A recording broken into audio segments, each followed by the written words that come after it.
حضرت علی رضی اللہ تعالیٰ عنہ کی شجاعت و بہادری کی وجہ سے دشمنوں نے آپ رضی اللہ تعالیٰ عنہ کو قتل کر دیا۔ بسم اللہ الرحمن الرحیم۔ حضرت علی رضی اللہ تعالیٰ عنہ 6 صدی عیسوی میں حضرت فاطمہ بنت اسد کے بطن سے اندرون خانہ کعبہ میں پیدا ہوئے۔ آپ کی پہلی غذا نبی کریم صلی اللہ علیہ وآلہ وسلم کا لعاب دہن تھا۔ صغر سنی میں بعض وجوہ کی بنا پر حضور صلی اللہ علیہ وآلہ وسلم کی کفالت میں آ گئے اور دربار نبوی سے آخر تک جڑے رہے۔ 10 سال کی عمر میں اسلام قبول کیا۔ خود فرمایا کرتے تھے کہ میں نے بتوں کی پوجا کبھی نہیں کی، اور حضرت صلی اللہ علیہ وآلہ وسلم کے بعد اس سے پہلے کسی نے خدا کی عبادت نہیں کی۔ ابتدائی عمر سے ہی حضور صلی اللہ علیہ وآلہ وسلم سے از حد محبت کیا کرتے تھے۔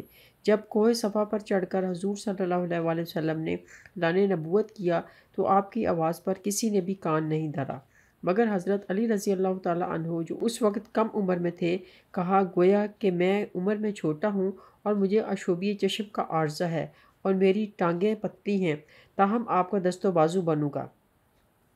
بوقت ہجرت مدینہ، جس وقت آپ کی عمر 22 سال کی تھی، آپ اپنی جان کی بازی لگا کر حضور صلی اللہ علیہ وآلہ وسلم کے بستر پر پوری رات لیٹے رہے اور حضور صلی اللہ علیہ وآلہ وسلم ہجرت کے لیے نکل گئے۔ اس کے 3 دن بعد خود بھی حضور صلی اللہ علیہ وآلہ وسلم سے جا ملے۔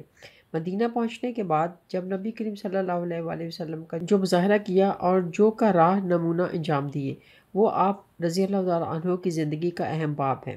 سوائے ایک جنگ کے آپ رضی اللہ تعالیٰ عنہ نے ہر جنگ میں شرکت کی اور داد شجاعت دیا۔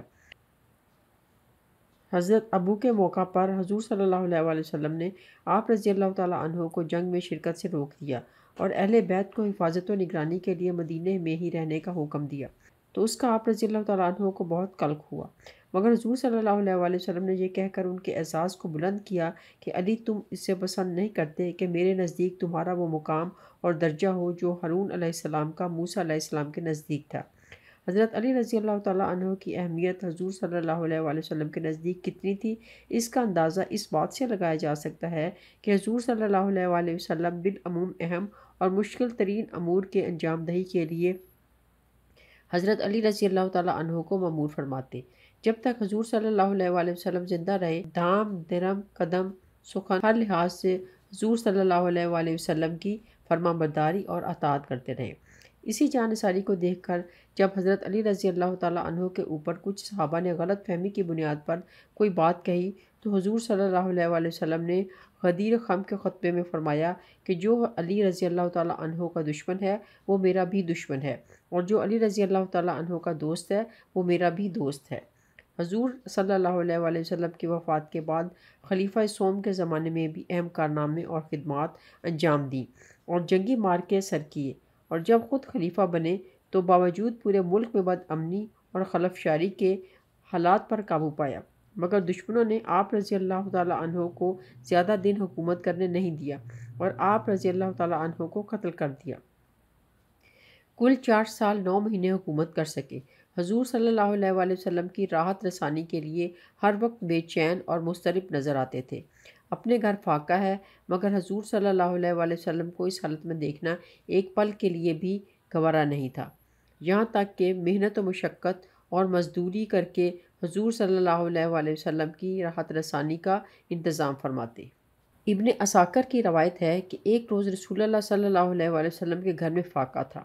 حضرت علی رضی اللہ تعالیٰ عنہ کو معلوم ہوا تو وہ مزدوری کی تلاش میں نکل گئے تاکہ اتنی مزدوری مل جائے کہ رسول خدا صلی اللہ علیہ وآلہ وسلم کی ضرورت پوری ہو جائے۔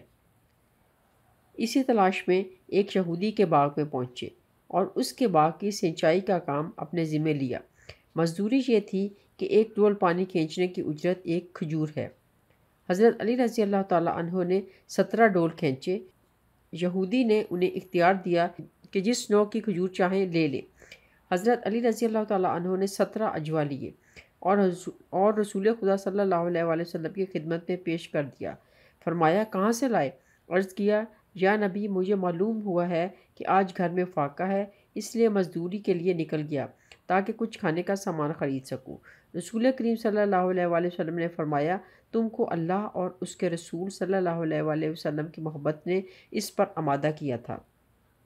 عرض کیا ہاں یا رسول اللہ